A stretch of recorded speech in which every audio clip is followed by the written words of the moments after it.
लक्ष्मी निवास मालिकेच्या येणाऱ्या पुढील भागात आपल्याला असं बघायला मिळतं आहे की आता जान्हवी आणि विश्वा घरी आलेले असतात. विश्वाला पाहून जयंत पुन्हा विक्षिप्तसारखा वागू लागतो. अख्ख्या घरामध्ये त्याने वस्तूंची तोडफोड केलेली असते आणि हे पाहून जान्हवीने आता डॉक्टरांना ॲम्ब्युलन्स घेऊन घरी बोलवलेलं असतं, कारण की ते जयंतला घेऊन जातील आणि वेड्याच्या इस्पितळामध्ये ॲडमिट करतील. परंतु जेव्हा डॉक्टर येतात तेव्हा मात्र जयंत अगदी शहाण्या मुलासारखं वागत असतो. त्याने सगळा केलेला पसारासुद्धा आवरून ठेवलेला असतो आणि याचंच आश्चर्य जान्हवीला आणि विश्वाला वाटत असतं, कारण की जयंतने या दोघांचा हा खतरनाक असा प्लॅन ऐकलेला असतो आणि जयंत आता या दोघांवर वॉच ठेवत असतो.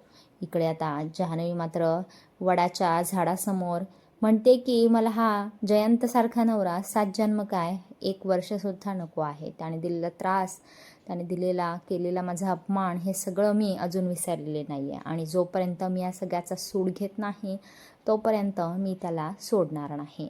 आणि हे सगळं जयंत चोरून ऐकत असतो. काय जयंतला कळेल का की जान्हवीची मेमरी आता परत आलेली आहे आणि ती सूडबुद्धीनेच आपल्या घरामध्ये वावरते आहे.